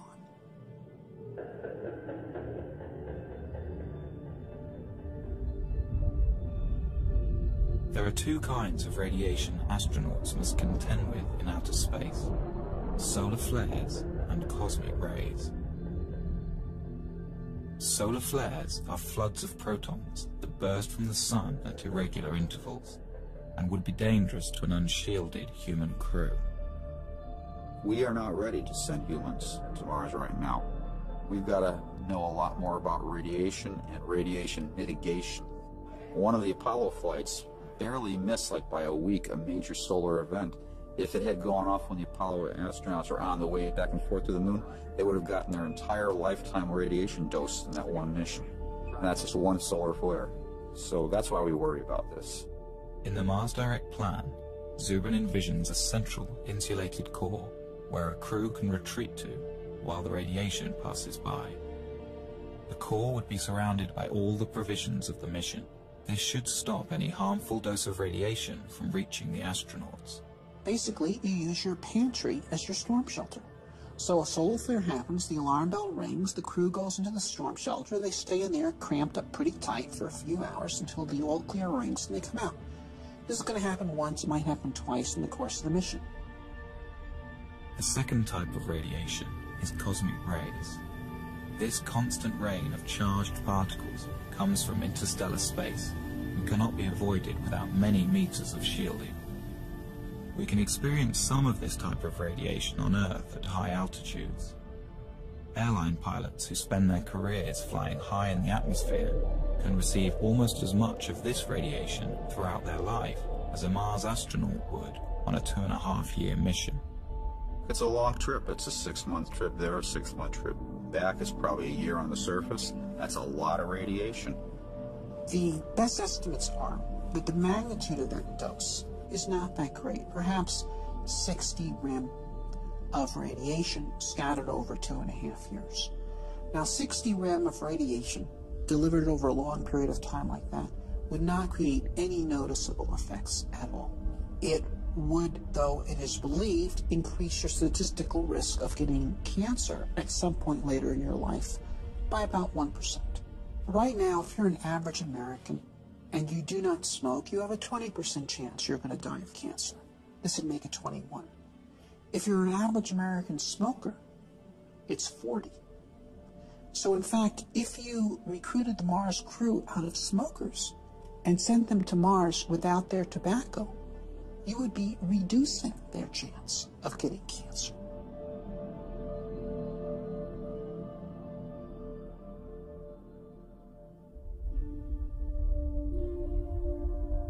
With the immense distance from Earth, never before experienced by a human being, with the constant dangers of outer space surrounding their small, life-sustaining craft, and with nowhere else to go, the psychological impact on a crew could be severe.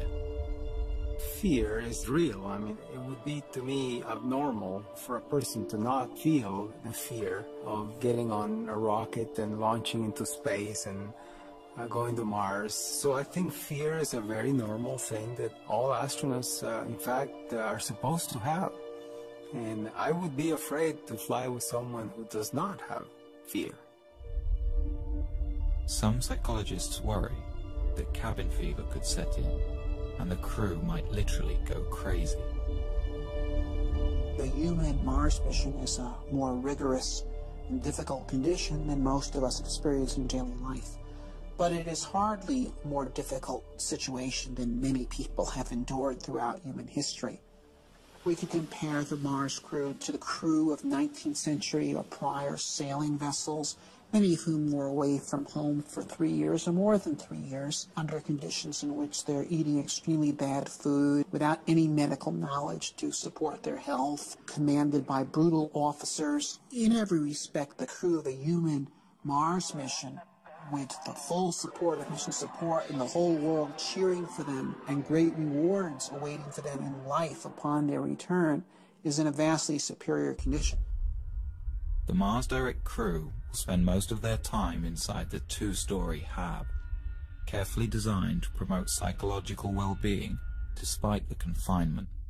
The space where I think everybody would spend the most time, just like a lot of homes on Earth, would be the galley wardroom area. There would be chairs, a table, and some kind of large screen for entertainment. You would have individual staterooms, about 4 or 5 feet wide. The ability for them to communicate with loved ones, with colleagues on Earth, I think will be almost unlimited. A Mars crew will need to be carefully chosen and thoroughly tested to ensure their ability to handle the extreme isolation.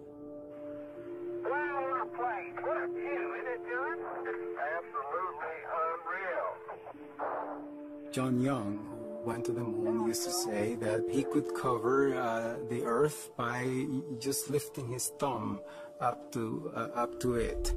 And he says that when you go to Mars, you are going to redefine the concept of loneliness.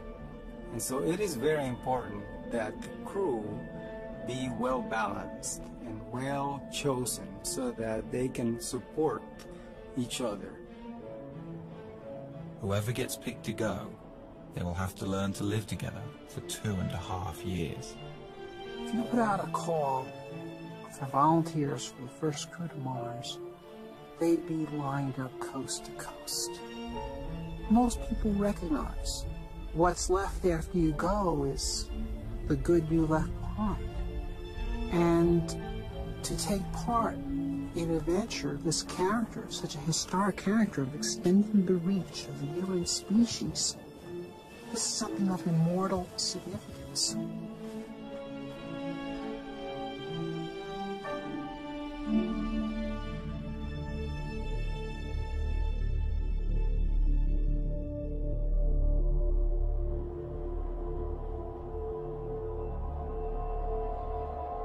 One of the most bogus threats associated with the Mars mission is the so-called back contamination issue, which is this notion that you go to Mars and discover these virulent disease organisms that you bring back to Earth and destroy all life on Earth.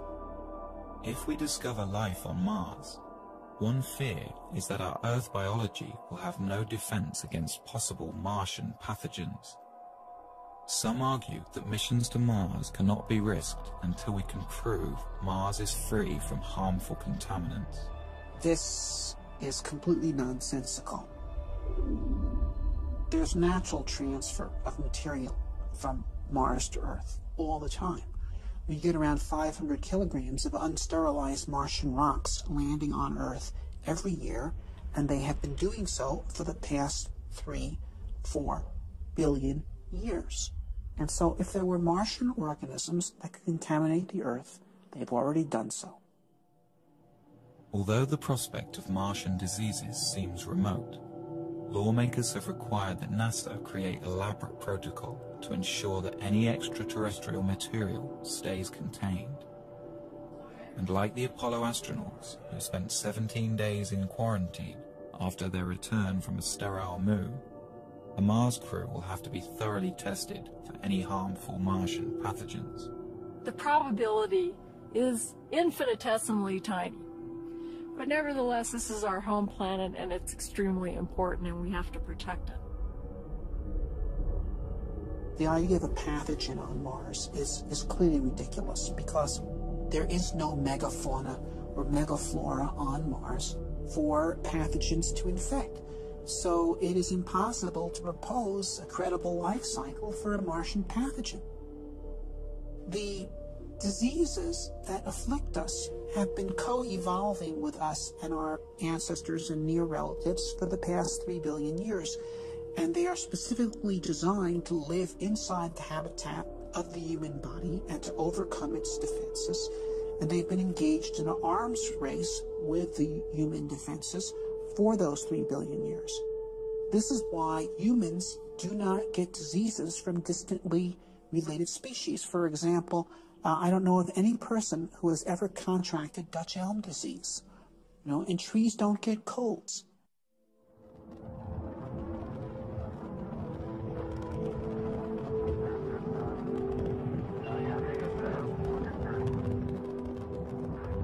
When the first Mars lander touches down, the crew will be staring out at a new world, a place that in 4 billion years, no eyes have ever seen.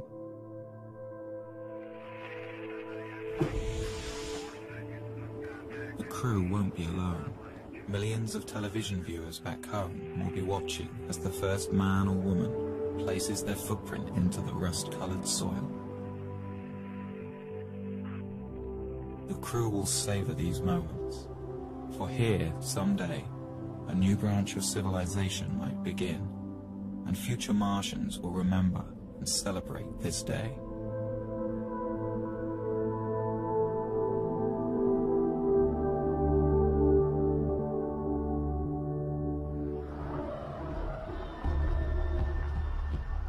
There is much for the crew to do and explore. One of their main mission objectives will be to search for signs of microscopic life. To do this, they will follow the ancient water flows. For on Earth, where there is water, there is life.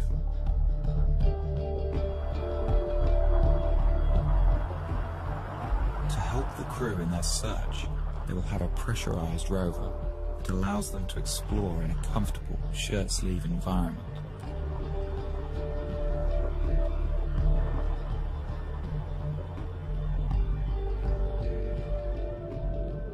This means the crew can examine a vast area around the landing site during their 18-month stay.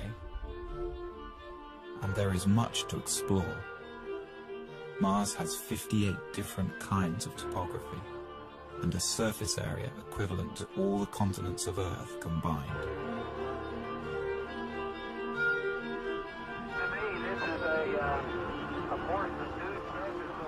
If these explorers can uncover the fossilized remnants of indigenous Martian life, they will redefine mankind's understanding of its place in the universe. For if life arose separately on a planet so close to our own, it strongly suggests that the universe is a biologically rich place and full of life.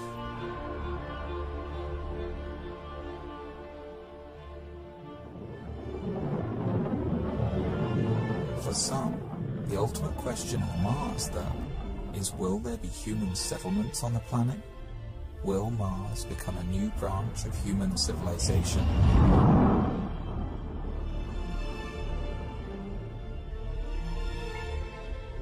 As each subsequent Mars mission explores a wider and wider area of the planet over several years, an ideal site for a base will be found, probably one with a thermal vent that can supply water and power.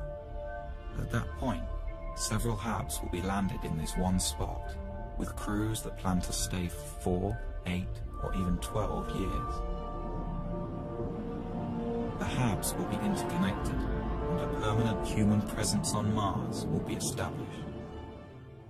This scientific community will have to learn to become self-sufficient, to be able to survive on Mars without supplies constantly being sent from Earth. But unlike any other planet in the solar system, besides Earth, Mars has all of the fundamentals needed to make this possible. Its 24-hour and 37-minute day is critical for growing plants. It has all of the elements necessary for creating building materials like plastics, metals, and glass. And it has oceans of water frozen into the soil. If we can develop this craft of living on Mars, then Mars becomes inhabitable. Not immediately physically, but intellectually. I mean, look, what determines whether an environment is habitable or not? Is Colorado habitable? We're not naturally adapted to live in Colorado. We're tropical animals. No one could survive a single winter night here without technology, such as clothing, efficient use of fire. We invented our way into becoming people that could colonize such hostile environments.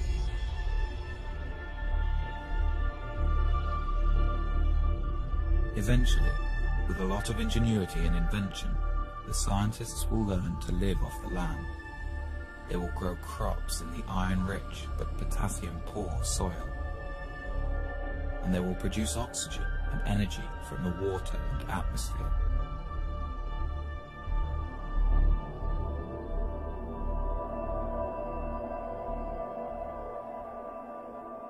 Sooner or later, children will be born, the first true Martians.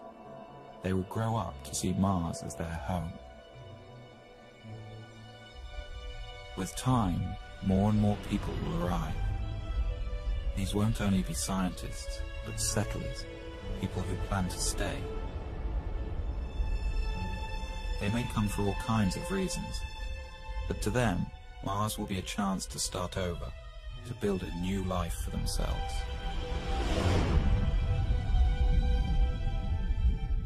The well of human social thought is not exhausted by the present age, and I don't think will ever be exhausted. There will always be people with new ideas on how humans should live together.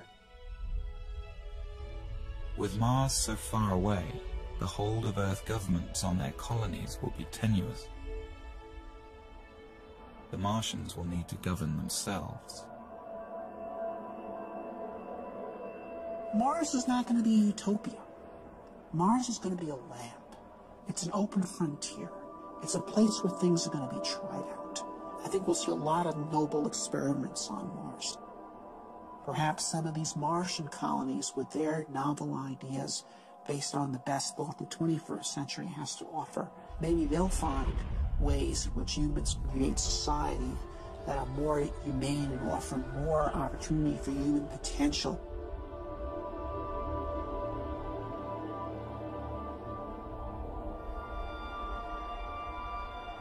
The ultimate dream of the Martians will be to terraform their planet, to make Mars as hospitable as Earth. This may not be as big a fantasy as it seems. Here we are on Earth, a world that's very sophisticated and developed and complete. And anything we do is just a subtraction. It's because we live in such a biologically rich planet. When we go to Mars, we have an opportunity that we don't have on Earth. Here's a planet that's died. Here's a world that's not full of biology, probably doesn't have any at all. Well, there, we can actually do something to help.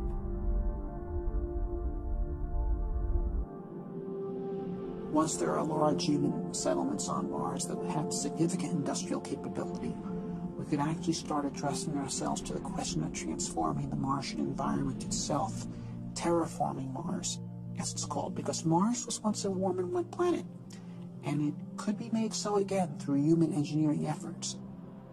With daytime temperatures in the Martian tropical zone averaging around 0 degrees centigrade, and with an atmosphere only 1% as thick as Earth's, exposure to these elements by a human without a spacesuit would be instantly fatal. The first step to terraforming Mars and bringing it back to life will be for the Martian colonists to warm up their planet. Well, we know how to warm up planets. We're doing it on Earth by putting gases in the atmosphere. On Earth, it's not a good idea to warm up the planet. The temperature is just fine, thank you. We don't need it any warmer here. But in principle, if you could trap the sunlight reaching Mars today, every single photon that's hitting Mars, Mars would warm up in about 10 years. Well, obviously, you can't trap every single photon that's hitting Mars, but you can trap about 10% of them with the greenhouse effect. So that would imply that Mars could warm up in about 100 years. Well, 100 years is a long time, but it's not astronomically long. One idea is to build small, automated factories that produce super greenhouse gases with no ozone-depleting side effects. Although these gases would be unwelcome on Earth, for the Martians they would be an efficient way to trap heat. Then within a few decades, we would raise Mars by more than 10 degrees centigrade. And if you did that, that would cause massive amounts of carbon dioxide that is currently absorbed into the Martian soil to start to outgas. Carbon dioxide is also a natural greenhouse gas. As it builds up in the atmosphere, more and more heat will be trapped, which will in turn cause more CO2 to outgas. The process will become automatic, and as the atmosphere thickens, Mars will eventually reach a state of equilibrium and stay warm naturally.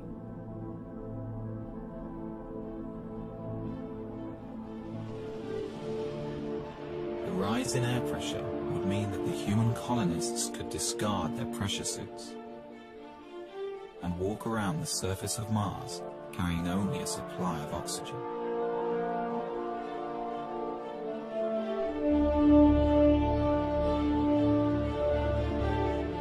And as the temperatures rise on Mars, water frozen into the soil will begin to melt out.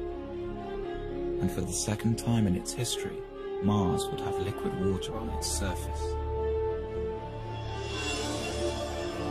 Dry Martian rivers will start to flow. Seas will rise. And there will be rain clouds in the skies.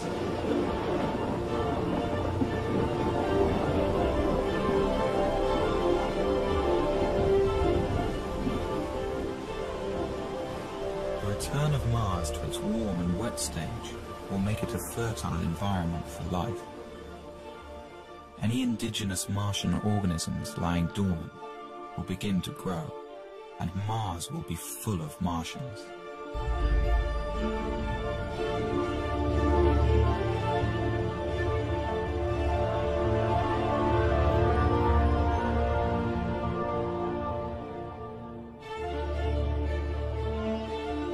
If no native life emerges, or that life is all dead, then humans could begin addressing the idea of bringing life from Earth. At first, it would be simple organisms, perhaps genetically engineered, that would thrive in the Martian environment. Then more complex plants could be introduced. The plants would be right at home in the carbon dioxide atmosphere, and with no competition and a whole planet to cover, they could transform Mars into a green world.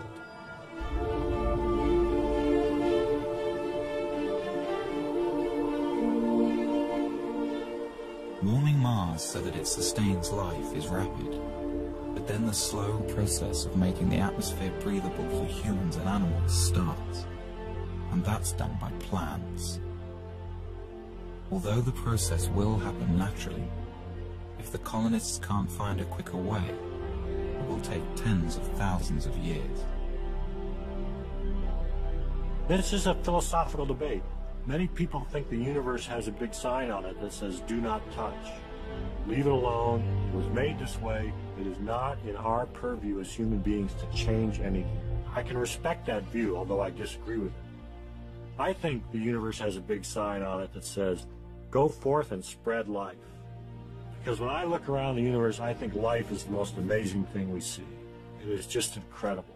And we human beings are uniquely positioned to help spread life from this little tiny planet, which it seems to have been started on, beyond. And that's our gift. Earth's gift to the universe, I think, is the gift of life.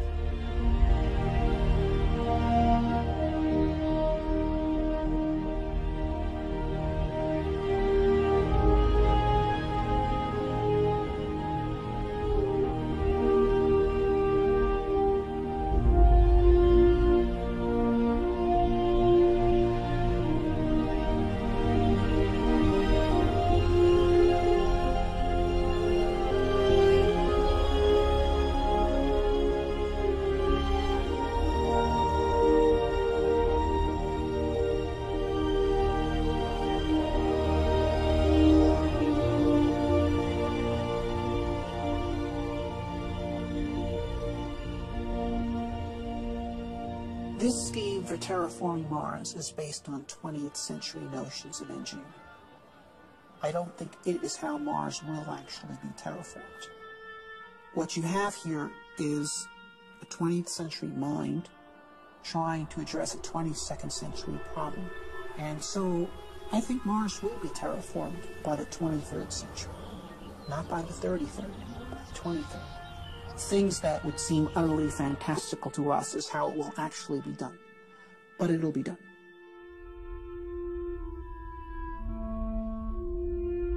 We're at a crossroads today. We either muster the courage to go, or we risk the possibility of stagnation and decay. The exploration of the solar system and expanding of life through the rest of our solar system and someday beyond is the kind of thing that will keep our civilization going. We're explorers by nature. Eventually we will go to the stars. And the question is, when will we start? I think a manned-Mars mission could happen within 15 years. Some days I'm very optimistic. I think we can do it in 10, maybe 15 years. Other days I see all the political things that go into the space program. I look back on the 30 years we've been bogged down, and I get more negative about it, and I say it's going to be another 3 decades or 4 decades. Yeah, I would be surprised if we got to Mars prior to 2025 or 2030. In May of 2018.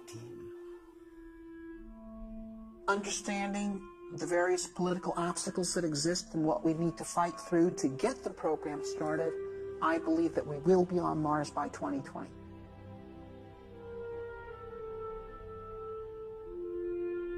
You have to believe in hope. You have to believe in the future.